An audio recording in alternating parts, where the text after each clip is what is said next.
Hi there. Thanks for tuning in. I want to talk with you a little bit today about what successful weight reducers, dieters are doing.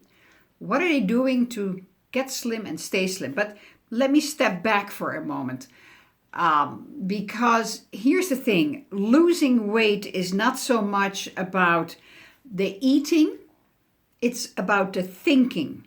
It's here. It's not here. Just two different things, honest to Pete. And science has proven that, and especially psychology, psychiatry, but they don't have enough research done in a way that you say like, oh, this is it. But unfortunately, they are left in that sort of, how do I say it, the prison of psychology and psychiatry, whereby I come from the hypnosis, and that's a whole different ballgame. But here's a couple of things that I like to bring up again and show you and tell you about. First of all, most often you hear that you've got to restrict your intake of food. Yeah, I totally agree. You eat less, your portions are getting smaller, and I've talked about this before. When you think you're hungry, you're probably not hungry, you're thirsty. So drink some water. Eat less frequent also. And then what are you eating? Very important. The diets all tell you to restrict yourself. Now, deprivation. What is deprivation? That is, that's punishment. You're putting yourself in a prison. How long can you keep that up? Because you're going to cave. You're going to give in. And then, hoppa, you go overboard and you go like, you know what? Forget about this. I'm not going to do this. So that's not really working. I'll come to that in a moment, the next step. Exercises. That's another thing. Everybody tries to sell you on you have to do exercises to get slim and stay slim. Well, that's just only partially true. The question is, do you like to exercise? Most likely you don't. But here's the thing. Walking is not the worst thing. You can walk. And perhaps if you ride a bicycle, that could be fun instead of, taking the car to the supermarket if it's not too far away just to buy a lottery ticket or to buy something small. Just take the bicycle, or if you can walk, like I can walk to the supermarket, that's like a 10-minute nice walk. I walk. If I'm not getting gallons of water or whatever, just a few little things, I walk to the supermarket. And I usually include that in my morning walk. I go like, okay, I can walk this way or I can walk that way. And if I have to go to the supermarket, then I'll just walk that way. Especially when I need some fresh tea. Now, what is tea? That weighs nothing. So exercises, here's the thing that irks me and probably irritates the hell out of you as well. The media.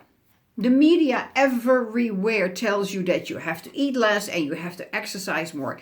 Well, you know what? It is so ingrained and it is so wrong that it's really not working.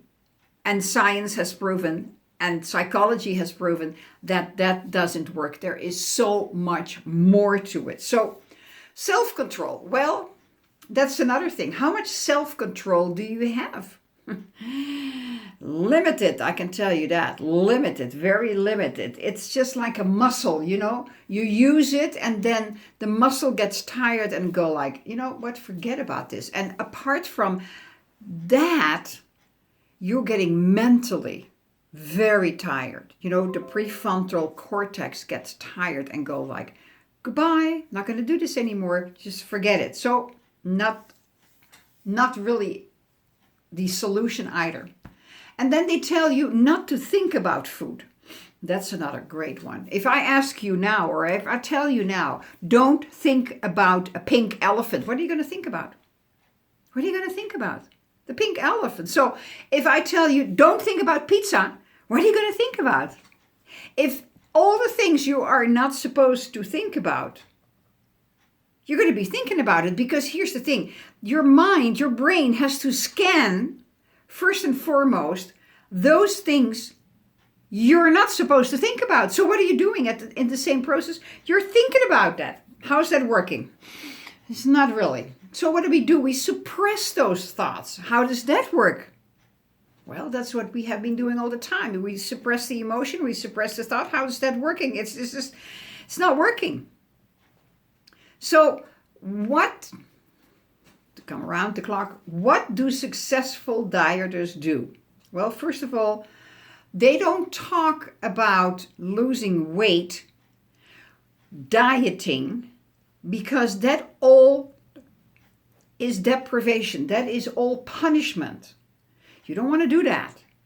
What you want to do is you want to change your lifestyle. Change it in such a way that, and it takes time to figure that out. Change it in such a way that you feel good about it and that it also incorporates an element of dropping the weight. I mean, instead of, having a 4 o'clock cup of tea with 2 Twinkies, you just have a 4 o'clock cup of tea. And if you want to munch on something, take a little bit of, take a carrot or take some cucumbers, those small cucumbers. I love those. It's crunchy. It tastes nice. It's very neutral. You can do some seasoning on it. Yeah, I just happen to like tea with nothing in it and something savory with it. So most people like to have tea with something sweet. Why? Because we're raised that way. We don't know any better. A cup of tea and a cookie, right? A cup of tea and a cookie.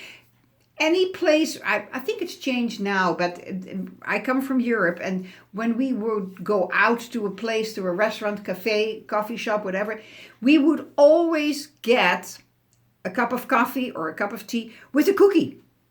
Always, always, always. In the morning, it was always, a cup of coffee with a piece of cake.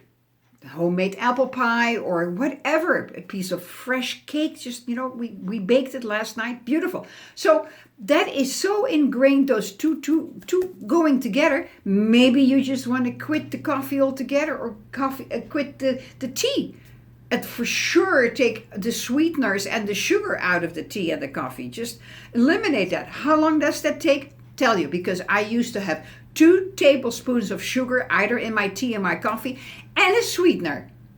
It takes exactly 10 days. It took me 10 days to get over it. The first few days were really hard, and then I go like, now I have sampled it the other day. I gotta go like, let me go. How does it taste? Awful, just awful. I don't understand how I ever had that like twice a day. Horrible. So, it's the habit that you form. What are you familiar with? What are you unfamiliar with? And look at the thing that you are familiar with. Is that enhancing your life? Is that enhancing your health? If it is not, change it. Yes, change is hard, but it's so much for the better. So the successful dieters, what do? First of all, they don't talk about diet. They're not on the diet. They don't deprive themselves of food.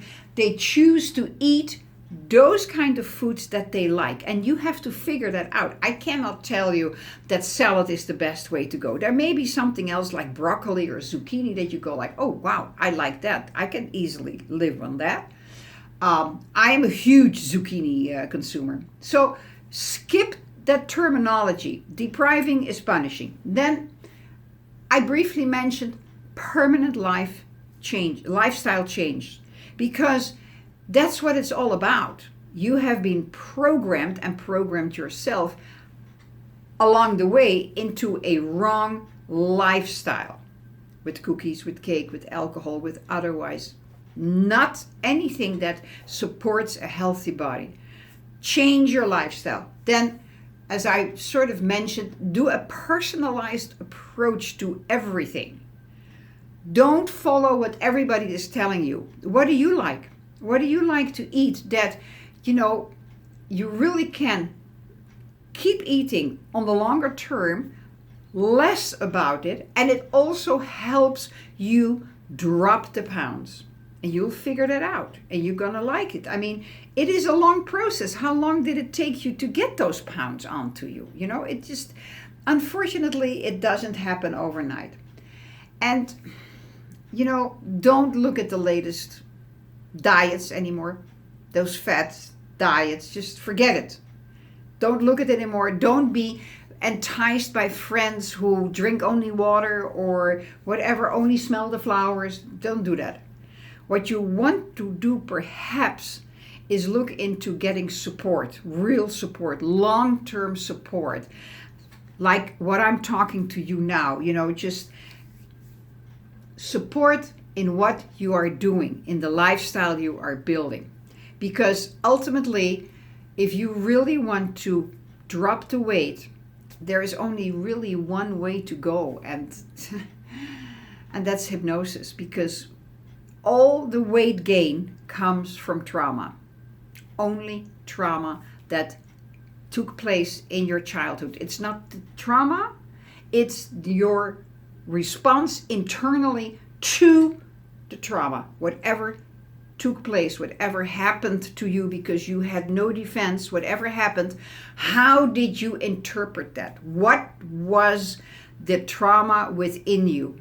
And what is triggering that now that you continue to eat the wrong foods too much, wrong times, etc., etc., etc.? Because weight loss is not about the food, not about the willpower, not about the exercises. It is here inside the mind, dealing with the trauma that you have gotten in your early childhood and that has never been addressed. That's what it's all about. So that's it for today. I appreciate you tuning in. You remember that this is all I've learned from my fabulous mentors. I love them all. Thank you, thank you, thank you. And so if you like this video, press the like button, pass it on, share it with your friends, click the subscribe button if you haven't done that yet. And if you don't like it, that's okay as well. I appreciate you anyway. See you tomorrow. Bye-bye.